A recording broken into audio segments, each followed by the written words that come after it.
Alright, hey everyone, it's me, Therese Stewart, and I'm doing a video about net neutrality on the pro side for my assignment in college. And if you guys would like to comment and respond to it, I wholeheartedly ask that be constructive about it. I'm not an expert in any single way about net neutrality.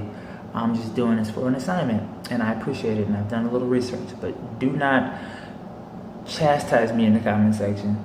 If you have something to say and you would like to kind of like continue the conversation, then provide a response with constructive words at the beginning. Like, okay, so I can see how net neutrality could be good, but I feel, and then you make your statement. That'd be amazing. I would greatly appreciate that. That'd be so cool.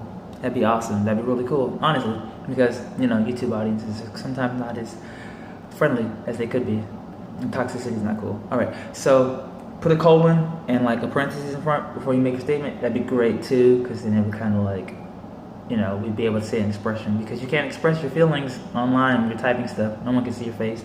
So and now that that's out of the way, let's continue with the actual net neutrality portion of the hour. All right, so net neutrality on the pro side. So net neutrality can be a boon, I think, and I believe. So say, for instance, net neutrality is infringed upon, or we don't have it any longer. A few examples of things that could possibly happen would be like limited access to potential resources. Service providers would also control our internet life, and information may not spread as fast as it actually does now. So I'm gonna move on to the first point, would be limited access to resources. So for example, we need to kind of understand how the system itself that limits access with these service providers works. For example, when it comes down to cybersecurity, there's a way that you can, on a Windows computer, you can set your firewall up to prevent access from any outside source. And then whenever you want to access an outside source or like an outside network, it'll ask permission. Hey, is this website okay to access the computer? Okay, you can do that. That's cool. However, if you use that process in order to prevent people from accessing everything first, which is like what I said, and then opening up specific things, websites that people don't really know about or are not well known, those websites that don't really get a lot of traction or a lot of attention, they are potentially blocked from the start. Like, if somebody needed to get information and get some resources from, say for instance, a person who blogs that's able to access books that other people don't generally have, and they post like excerpts or sections of the book so that we can kind of read it and get some information and possibly use it for like an assignment or something as simple as that. But we don't have that resource anymore because that website is blocked and you can't reach it from the start. Like, you'd have to write a petition to the internet service provider to allow you access to this website, or maybe pay 30 extra cents a month in order to be able to access that website, or something like that. And the laws, for example, about how or what kind of contracts that the internet service provider has with certain websites or certain places like YouTube, Twitch, all that's complicated. But let's continue. All right, so if it provides access to everything first, then limits certain sensitive or censored websites, then the specific websites would be open, but possible general websites that everybody knows about would be blocked until you pay a specific amount a month to be able to access them. Like, YouTube could possibly be blocked unless you pay a specific fee, and that's probably included in the package, which is the website that everybody uses. So so we got YouTube, possibly got Twitch, we got Crunchyroll, people like anime, stuff like that could possibly be blocked in order to have the internet service providers gain more money from you paying to have access to those websites. All right, so limited access first. So new and existing companies would have to petition, like I said, service providers, so that consumers can see their businesses and products.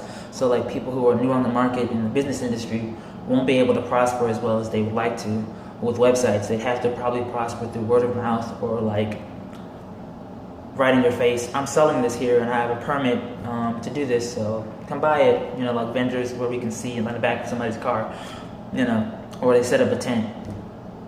I guess it's going to be a lot harder than being able to sell stuff online. Also, filters would probably have to be put in place for something like YouTube or Vimeo. Like if certain content that would be censored for teenagers, that would possibly be blocked in order to prevent people from going there due to the service provider rules or laws. And new websites would possibly not have a public audience to have support from or have input from, because they would need access and need permission from the service providers to talk to these people or communicate to new people. All right, so internet service providers would control like everything you do on the internet. Like you literally need permission from them. Hey mom, hey dad, can I, that's literally what's probably an example of what it could possibly be like. All right, so certain channels could be blocked on your TV. Parents would not be able to control the content provided to them like they would like to. So like parental controls, parental blocks may not be accessible because the service providers may want complete control and complete like access to everything that you do, so that no one else can have access to it. And like music may be censored or controlled as well, because if that infringes upon maybe a contract between a service provider and a specific website, and maybe that website doesn't want to be associated with certain vulgarity in music, then that's just an example, but then, it would be blocked or censored, and that's music. That's, something we appreciate and wholeheartedly love. We all have different genres of it, but it could be possibly censored due to that. And information, that moves me on to the next point. Information probably won't spread as fast as it does. Information would travel, like certain websites housing information like news stations may be blocked by some service providers compared to others. Information would be shared only possibly through social media platforms if that actually occurs. Social media platforms will probably be open to most service providers within the package that you have to pay. And word of mouth would actually be more important than it is now. Like, if certain information about something that happens here in Georgia is on a news station or a channel or a website that only Cox Cable in New York, no, not Cox Cable in Georgia, will only have access to about the information that happened in Georgia or the incident that happened in Georgia. But what if somebody with a Time Warner Cable as their internet service provider, which is up north or other states, wants to know information about what happened in Georgia? Well, if Time Warner Cable decides not to have Georgia as their region or a part of their region of like influence for certain services, then I'd have to contact somebody through social media in order to find out what happened in Georgia, especially if it's an incident that's probably need to be aware of, like maybe an incident at a school where some children were hurt. That would be something I want to be aware of, just in case I want to go through some steps with my children about how to protect themselves the best they can or hide. That's an extreme example, but at the end of the day, if internet service providers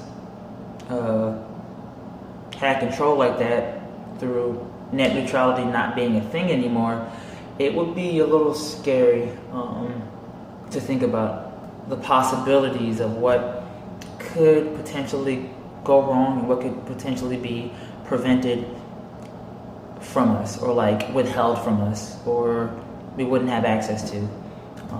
But thank you for watching.